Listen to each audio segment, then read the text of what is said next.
And welcome to CBC Alumni Focus. I'm Rob Stagenborg, Director of Alumni Relations, and we're here today with Coach Terry Michler. And Coach Michler, obviously one of the winningest coaches in America. And Coach, I think I just want to kind of talk a little bit about the concept of teams, and not really in a soccer sense, but how do you manage a team, and what are some things that you have found to be challenging about managing teams, even though the talent might be there or the expectation is there? How do you kind of take this group of people and meld them into a championship, caliber team? Yeah, that's a big task. It's not singular by any means. Okay, you mentioned talent. That's an ingredient for sure. But chemistry is critically important. And I never took chemistry as a student, but I'm a big believer in it as a coach. And chemistry is when you have a lot of different parts that have to come together. All you got to do is put one wrong part in, and everything will blow up. Okay, so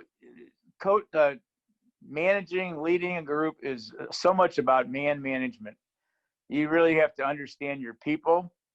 You have to know your place with those people. You have to know when to get in and when to get out of a situation. You need to know how they want to be handled. What works for them. And you really want to try to establish as many individual relationships as you can to get the people to buy into you and what you're doing, with the idea that you appreciate them and what they're doing. So it's a two-way street. It really is. And I think the best leaders are the ones that have a mentality that they're coming from within the group. They're not above the group. A lot of people think leading and leadership is about being out in front of everything. That's not always the case. Simon Sinek, one of my famous authors that I love to read, has a book out called Leaders Eat Last. Leaders Eat Last. Okay, and he talks about the military and how that works so much in the military. So you take care of your people first, and then everything else, then they'll take care of you. So it's really a delicate balance between having the information you need to know, you need to have to lead, getting that information out, and then getting people to get excited about it, and getting people to be at their best, in the best interest of your project, your team, whatever it is that your group's doing. And then if you've got some kind of a history or tradition or standards that you have to live up to, then that makes it all the more challenging to do that, to stay in, to be able to meet those demands. If you're in a startup situation, that's totally different than if you're in an established situation. But I think the leadership qualities are pretty much the same in both situations. It's just whether you have a background or not. Over your career, you've been very blessed to have some of the best players in St. Louis come play for you. Sometimes having the best players doesn't always equate to winning the championship.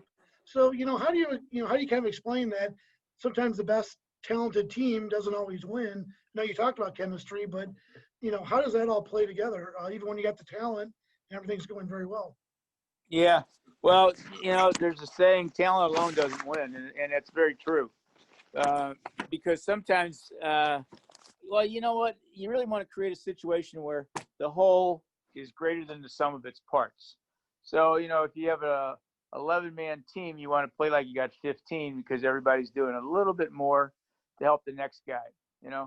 The mantra in the military is, it's not about me, it's about me and the guy to my right and the guy to my left. So everybody's got somebody's back, and that's kind of the way it is in building successful teams, is that it's not just the talent alone, it's getting the best out of the talent for the right reasons. And the right reasons is to build the end product together. And together is the key word there. And, those situations where you kind of looked on paper and you're like, we're going to really struggle this year, and you end up, really overcoming those odds. What was the difference in that situation? I got a great example that I can go to for that one. One of my championship teams, and this was in the early 80s, I vividly remember this. I gave my assistant coach, Bill Belcher, the late Bill Belcher, a piece of paper in the off season. I had a few questions on it. And one of the questions was, what do we have to do to get this team to be 500 next year? What do we got to do to be 10-10? That team went 22 or 23-1. and they won a state championship. And we're trying to get them to be 500. It's like, oh my God, did we miss the boat on that one? Well, yes and no. But the second part of it was the internal workings of the group, good internal leadership, good followers. Everybody was focused, and that team, did they overachieve? I think maybe they did, but at the end of the day, they did it their way and it worked. So that was a great example right there. Certainly. And again, as you look back at your career, you've won, championships in the 80s, the 90s, and the aughts.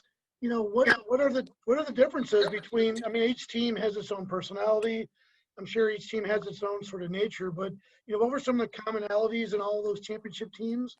And what were some things that made it special? Well, what made them special is you always have to have somebody in there that is special. And to be special, in a championship team, you need to have somebody that's not about themselves. It's about them being their best and setting a standard for everybody else to try to achieve, but working with everybody else to bring them up. The best comment that I can make about really good players is that they make everybody else around them better. And that's what championship teams do. They have enough talent to get to be okay and do okay on their own, but they've got somebody or something within that team that allows them to be just a little bit better than they would be otherwise. That's what good leaders do. They raise the level of the group up. And finally, last question, what's one or two things that you did as a young coach that you wish you could take back, that you could pay forward to young coaches? I mean, what are some personality things or some things that you didn't do right early on that you were able to overcome? Well, that's a great question. And again, I've been around long enough that I got a story for just about every answer or every question that you ask. And I was at a national soccer coaches convention years back, and probably 8,000 coaches in this convention hall. And the speaker, the very first thing he said, he was the president of the association, and he said, "I wish I could go back 25 years and apologize to all my players for the coach I was then versus the coach I am now." Right? So that's so true and so typical. When you're a young coach, you don't really think you got all the answers, but you like to act like you do, and as you get older, you realize, what, this isn't as important as it was to me 25 years ago. You start to learn how to sort things out a little bit, let some things go, where's the emphasis, and you start understanding more of why it is that you do things as opposed to just going ahead and doing them. So, you learn through experience, trial and error. You're not so quick to judge. You're more patient, you're more understanding. And I think everybody has to go through those growing pains, though. There's no real shortcut. Nobody starts out, the finished product. You start out and then you work towards being a better product. You got to learn from those mistakes. It's just part of the growing process. And finally, last question. I understand you get a lot of questions like, what made you stay at CBC so long? Why didn't you jump to college or pro? I mean, what was it about landing here that wanted you to stay for 40 some odd years? Yeah, that's a good question. I always thought my ideal job was to be an assistant coach in a really high level college program. And I would be responsible for training the team during the week and then turn the team over to a head coach on the weekend for games. That's what I thought I wanted to do. And I had a couple of opportunities earlier on in my career in the 70s. I had 3 interviews at different colleges, 2 locally and 1 out of town, for the positions. And I actually was offered the position out of town and chose to turn it down. And one of the 2 local ones, I had a vote of, I had a 4-1 vote in my favor, and somebody else with no votes got the job. So I was in position for 2 of those jobs. And I remember a quote from Evie Dunn, former St. Louis U High coach for many, many years. And Evie said, this is, this high school kid is really the age to be at for coaching. And that just seemed to really resonate with me. And as time has gone on, I really believe that 14 to 18-year-old age group is good. I kind of locked myself into that age group. And for somebody else, it doesn't work for them. They need maybe the college group. but I've been perfectly happy where I'm at. Even in the time when I was looking elsewhere, I still really didn't want to really think that I was going to leave.